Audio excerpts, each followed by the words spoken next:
Shalom, damai di hati. Baiklah teman-teman remaja dan kakak-kakak pembina remaja yang dikasihi dan diberkati Tuhan.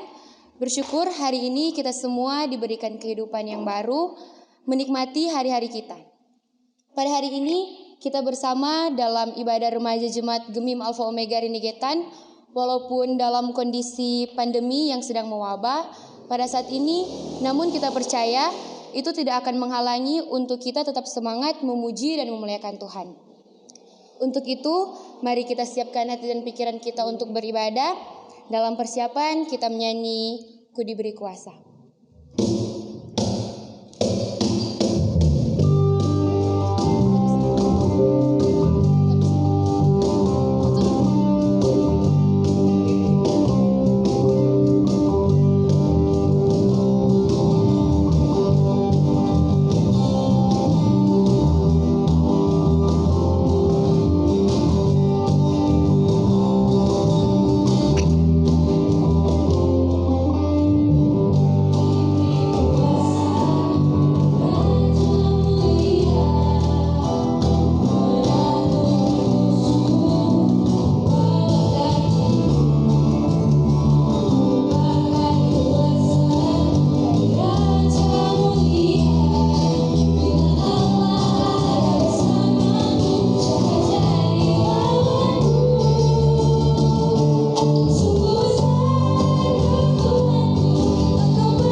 Kita angkat satu pujian lagi, Allah sanggup.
masuk pada acara yang pertama, yaitu sambutan pelayan oleh Kak Pinkan Runtuh.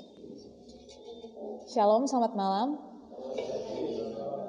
Puji dan syukur kita panjatkan kepada Tuhan Yang Maha Esa, karena atas berkat dan anugerahnya saja kita masih diberikan kekuatan dan kesehatan sampai saat ini.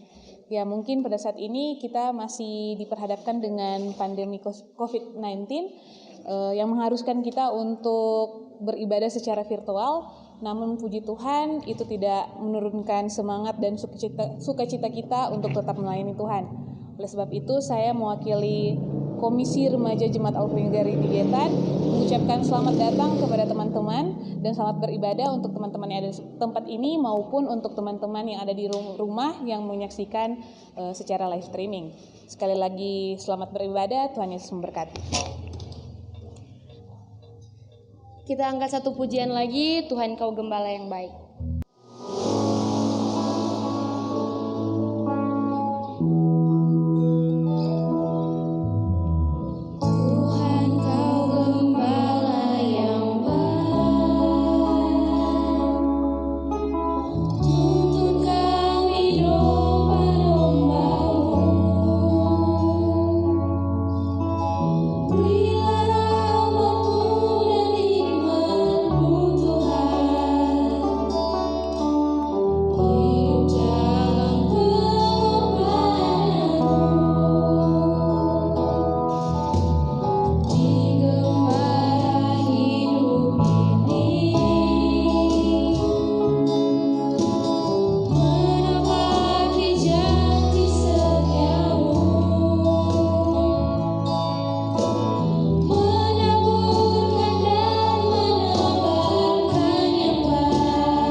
Di malam hari ini akan dilayani oleh Kak Owen The Hope.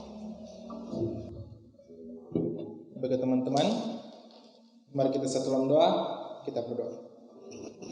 Ya Bapa yang berdalam kerajaan sorga, kami bersyukur kepadamu ya Bapa, karena pada malam hari ini kami bisa dapat berkumpul untuk memuji dan memuliakan nama-Mu bersama. Kiranya ya Bapa, ibadah ini hanya dapat berjalan sesuai dengan seturut dan kehendak Mu saja. Kami bawa doa ini dalam nama Bapa, Anak, dan Roh Kudus. Amin. Teman-teman, tentunya dalam kehidupan kita sehari-hari, kita tidak pernah lepas dari kesalahan dan dosa. Oleh karena itu, sebagai pengakuan dosa, mari kita menyanyi bersama-sama, Selidikilah.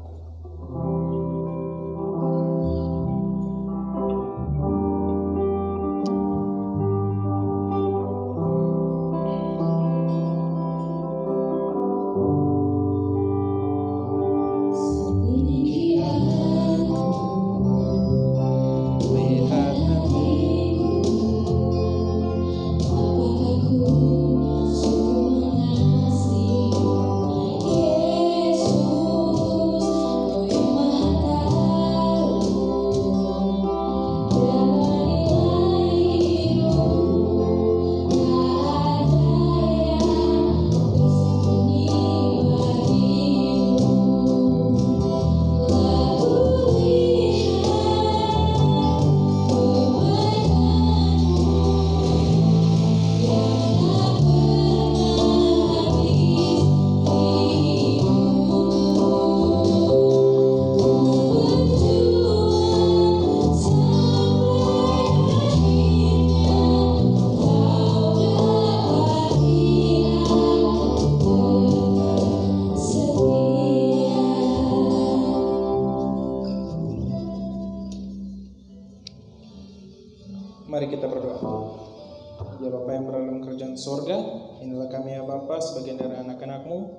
tersungkur di hadapan-Mu, penuh dengan ketidaksucian, penuh dengan dosa, penuh dengan kesalahannya Bapa. Dan tentunya sebagai manusia, kami pastinya melakukan hal tersebut baik itu secara sengaja ataupun tidak sengaja ya Bapa. Kiranya Engkau bisa mengampuni kami, berikanlah kami belas kasihan-Nya Bapa, agar kiranya kami bisa suci kembali dan layak untuk memuji dan memuliakan nama-Mu. Ya Bapa, sebentar lagi kami akan membaca sebagian dari firman-Mu. Kiranya apa yang dapat kami baca sebentar, dapat kami renungkan sebentar, dapat kami aplikasikan dalam kehidupan kami sehari-hari dan dapat menyenangkan hati-Mu saja. Ya Tuhan Yesus, hanya menjadi doa kami. Amin. Bagi teman-teman, pembacaan kita pada malam hari ini terdapat dalam Matius 9 ayat 35 sampai 38. Sekali lagi, Matius 9 ayat 35 sampai 38. Bunyinya, demikianlah Yesus berkeliling ke semua kota dan desa. Ia mengajar dalam rumah-rumah ibadat dan memberitakan Injil Kerajaan Sorga serta melenyapkan segala penyakit dan kelemahan. Melihat orang banyak itu, tergeraklah hati Yesus oleh belas kasihan kepada mereka, karena mereka lelah dan terlantar seperti domba yang tidak bergembala. Maka katanya kepada murid-muridnya, tuaian memang banyak, tetapi pekerja sedikit. Karena itu, mintalah kepada Tuhan yang mempunyai tuaian supaya Ia mengirimkan pekerja-pekerja untuk tuaian itu. Sampai sejauh itu pembacaan kita pada malam hari ini. Shalom. Damai di hati? Ada damai di hati sama ini? Betul-betul ada damai di hati?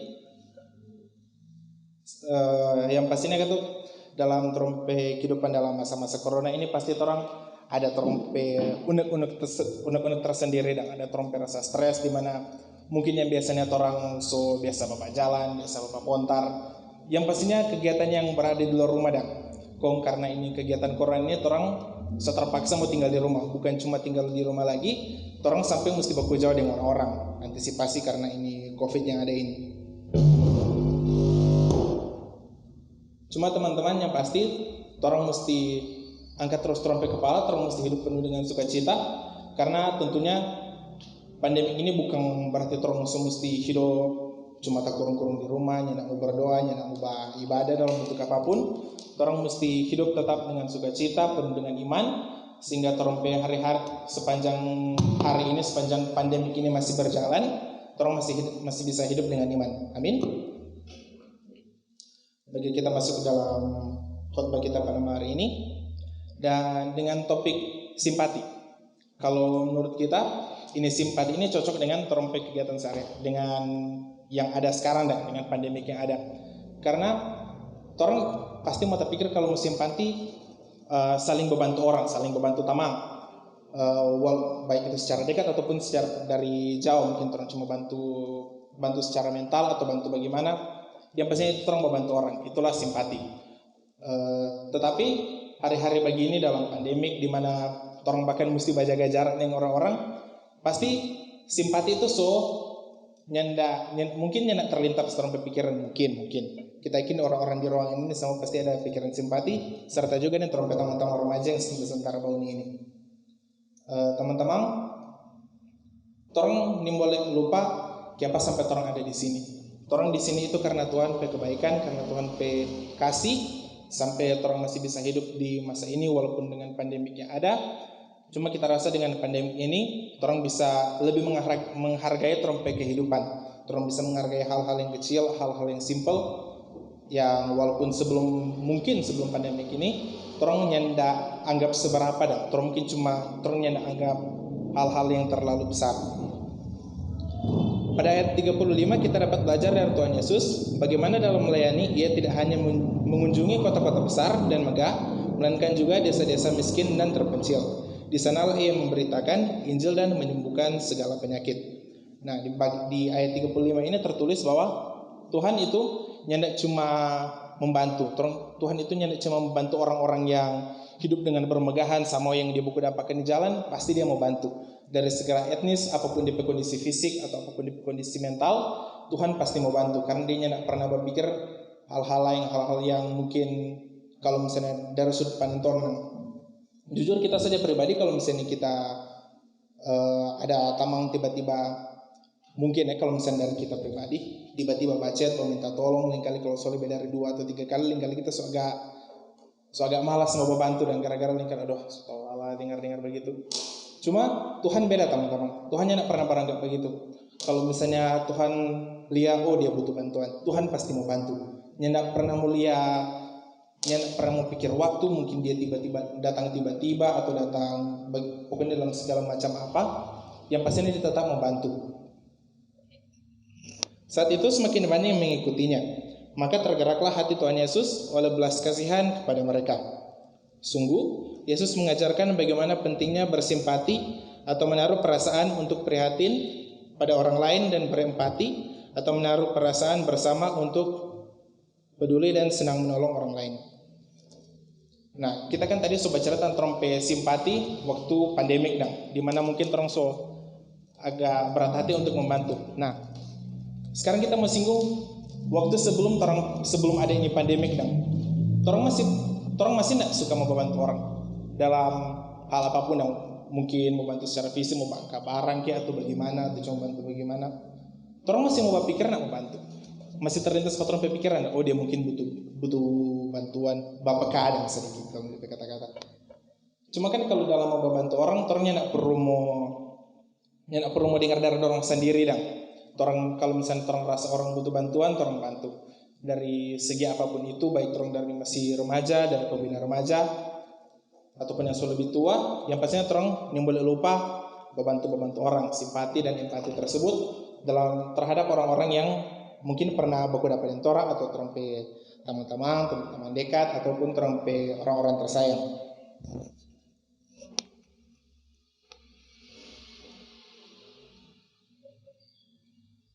Ditambah lagi, mereka terlantar atau tidak berdaya dan terlepas dari yang lain. Hal ini membuat Tuhan Yesus melihat ada kesamaan besar antara orang-orang banyak itu dan domba-domba, sehingga ia mengatakan mereka seperti domba yang tidak bergembala atau tidak mempunyai pemandu. Mereka menderita, baik secara badani maupun secara rohani. Tuhan Yesus melihat tubuh mereka menjadi lemah karena penyakit-penyakit dan ahli-ahli Taurat yang seharusnya menjadi gembala untuk mereka tidak merupakan pemimpin-pemimpin yang baik dan cocok. Di sini orang dapat gambaran tuh DP istilah gembala tuh domba-domba itu Karena lain kali orang pasti pernah dengar tuh istilah tuh domba-domba yang hilang atau apa nih istilah. Yang pastinya yang memandu orang tuh domba-domba itu mungkin mau iring ke satu tempat Nah, Tuhan ambil ini perumpamaan ini domba-domba yang hilang itu karena dorang nyandak rasa kalau dorang itu tepat sama dengan dia bilang di sini dorang itu sakit secara badani dan rohani. Karena dorang mungkin sakit-sakit, kalau dorang lagi nyandak ada kepercayaan yang tepat, sampai dorang berada di situasi yang hilang dan tersesat, sampai Tuhan tergerak untuk membantu pada orang, membimbing pada orang ke jalan yang lebih benar, selayaknya seorang pemandu domba-domba tersebut.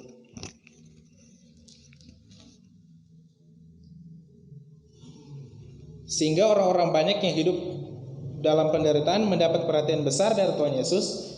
Bagi Tuhan Yesus, orang-orang itu dapat menjadi suatu tuayan untuk kerajaan Allah, jikalau mereka mau menerima Kristus dan Injilnya. Ini menunjukkan betapa pentingnya doa manusia. Sehingga dari doa selanjutnya pada pasal 10 disampaikan ke-12 murid Tuhan Yesus boleh menjadi pekerja-pekerja untuk menolong orang-orang yang hidup dalam penderitaan. Nah, di sini ada kasih tunjuk bahwa kalau misalnya orang baca lebih lanjut lagi ke pasal yang selanjutnya, bahwa karena belas kasihan dari Tuhan sampai DP 12 murid tak ikut pada dia terpanggil dalam pihak membantu orang-orang banyak gara-gara dorang lagi butuh bantuan, dorang sama-sama manusia walaupun ada kekurangan fisik, mental ataupun rohani. Dorang ini 12 murid ini terikut dan terpanggil untuk membantu orang-orang tersebut. Teman-teman, kita singgung lagi tentang COVID yang ada. So lumayan lama ini COVID yang ada 4 orang, sama bukan cuma menghitung yang dari orang yang sudah dapat di Indonesia, hitung dari waktu masih dari Cina November kalau tidak salah. Jadi kalau mau hitung, so sekitaran hitung ke asar sekitar 6 bulan lah, 7 bulan mungkin, kira-kira begitu. Semua sampai beberapa bulan tersebut, umat manusia diuji oleh Tuhan, di mana sepanjang waktu ini, sepanjang corona ini, torang masih mau mampu ndak bertahan pada ajaran, mampu ndak torang masih mau buat torang iman dalam di ajaran-ajaran, di mana torang sudah boleh datang beribadah, torang sudah boleh datang pergi gereja ataupun dalam segala bentuk apapun, di mana fungsinya ada ibadah jemaat sudah ada pada hari Minggu. Cuma dengan adanya kesusahan muncullah solusi. Sama dengan torang bikin sekarang, torang bikin ibadah secara virtual, torang bikin dari gereja, teman-teman remaja lain boleh dengar dari rumah. Dari sinilah kita sempat lama berpikir kalau misalnya ini corona ini nggak seburuk yang orang kira. Ya betul merenggut nyawa. Cuma dari itu sampai memunculkan inspirasi dari petinggi-petinggi jemaat, di mana orang boleh mau manfaatkan baik-baik ini teknologi ini sampai orang bisa beribadah dari orang rumah masing-masing. Dengan hilangnya rumah gereja, di setiap rumah muncullah gereja itu tersendiri. Karena kalau mungkin orang pernah belajar, gereja itu bukan di gedung tetapi di orang-orang. Di mana di orang-orang tersebut tergabung dari beberapa orang yang berbeda-beda. Sama yang di ruangan sini bukan berarti semua orang di sini orang Tondano. Sama dengan kita, contoh kita asal Minsem, tapi pasti kita lahir di sini. Mungkin di orang-orang di sini lagi ada yang beda-beda. Itu membelajarkan empat orangnya tidak sama dah. Orang pe latar belakang, orang pe gaya hidup apapun itu sama, orang mungkin ada yang beda cuma kecil sekali. Dengan itu membelajarkan empat orang, apalagi orang yang masih muda begini, orang mesti membangun orang pe diri, di mana orang mesti saling membantu, baik itu orang yang nak kenal ataupun orang yang nak kenal. Nah teman-teman, untuk menutup ini khotbah ini, kita tadi ada tambah pikir, ada bergumul dengan orang pe tamang satu. Kita data pikir simpati kan. Kalau misalnya simpati pak orang yang orang nak kenal, mungkin saja berikut orang soalnya mau bawa dapat itu orang itu dah. Jadi sudah cuma lewat. Apa yang terjadi kalau orang pernah bersimpati pak orang yang mungkin dekat dengan orang, kau tiba-tiba hilang, tiba-tiba soalnya tidak ada apa-apa. Tiba-tiba buku dapat ulang dengan ini orang ini dah. Kita mau fokus saja dengan tanda kutip teman. Ini orang pertama ini selamanya ada hitunglah berapa tahun lah, bagaimana pernah dekat dengan orang, baku free sekali, orang saling berbagi, saling baku bantu, ada hubungan simpati dan empati dah antara orang yang pertama gitu. Kon tiba-tiba dia hilang, kok setelah beberapa saat akhirnya dia balik ulang. Orang masih berpikiran mau pakai simpati pada dia. Kalau mungkin ada tabak kopi sedang bagus atau tabak kopi selesai, orang masih mau berpikir nak mau baik-baik akan mau kasih simpati. Kalau dari kita sendiri, kita kasih dorongan pada teman-teman remaja, pada teman-teman pembina remaja, jangan pandang dulu kalau misalnya mau kasih simpati pada orang, baik dia itu sononya orang jahat, mungkin tanda kutip orang jahat, atau pernah berbikin jahat pada orang, mungkin orang yang tak kenal. Teman-teman, orang mesti selalu anggap orang itu sama-sama manusia, walaupun mungkin nyandak sama kepercayaan dengan orang, cuma tetap orang manusia. Jadi sesama manusia, orang itu mesti saling membantu. Orang mesti kasih orang simpati, orang mesti kasih belas kasihan, karena dengan itu mau dapat harmoni, mau dapat keindahan dalam lingkungan orang sekitar dalam orang kehidupan, di mana semua orang kalau butuh bantuan saling bantu, walaupun mungkin orangnya nak meminta bantuan, maka orang dapat bantuan. Di intinya teman-teman dari orang pembacaan malam hari ini, jangan melihat latar belakang orang atau melihat apa hal yang pernah orang bikin pada orang. Yang pastinya orang mesti memberikan simpati, orang mesti memberikan kasih. Orang yang boleh berpikir, oh dia pernah bikin jahat pada kita, oh kita nak kenal pada dia siapa, untuk apa kita mau bantu. Jangan teman-teman, orang mesti berpikir dia butuh bantuan, orang mesti bantu. Dan mungkin sampai saja itu pembacaan khotbah kita pada malam hari ini. Amin. Bagi teman-teman, saat ini kita akan menyanyi bersama-sama satu-satunya yang kuandalkan.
kita berdoa.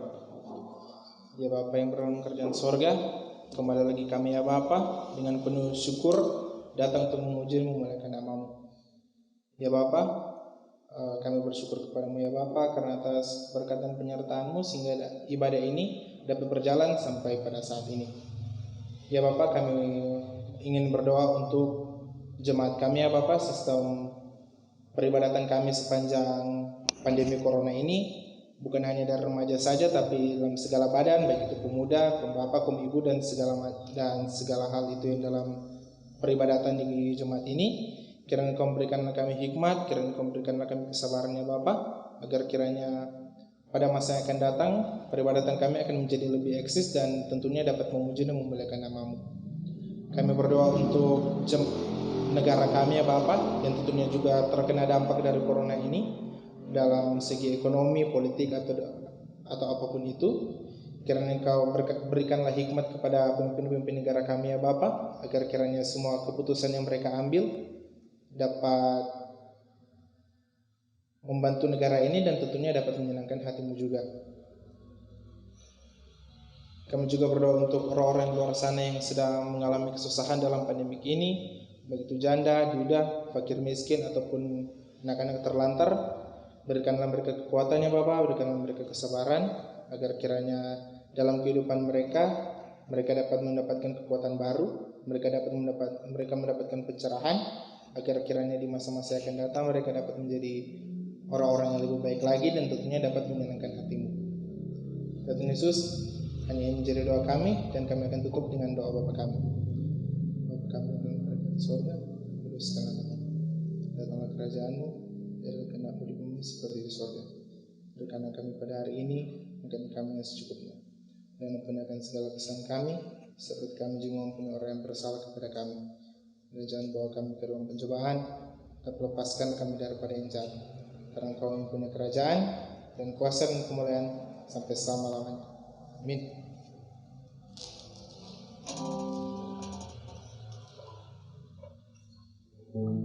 Baiklah, sekarang kita akan menutup ibadah kita pada malam hari ini. Mari kita menyanyi bersama-sama doa Yabes.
Mari kita berdoa.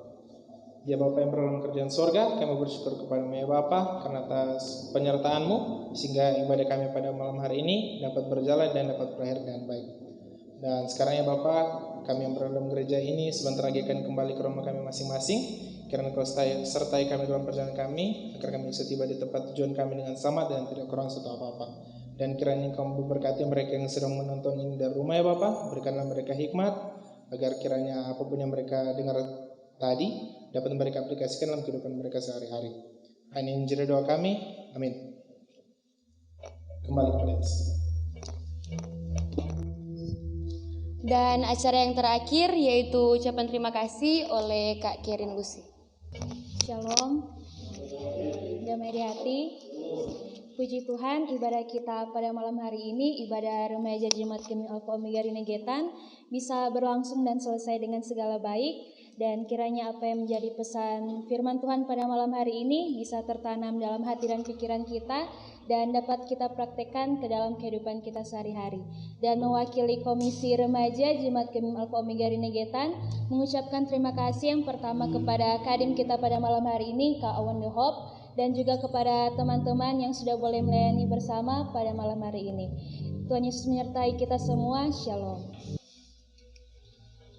Puji Tuhan, ibadah kita di malam hari ini boleh selesai dengan baik. Sampai bertemu di ibadah kita selanjutnya. Tuhan Yesus memberkati kita semua.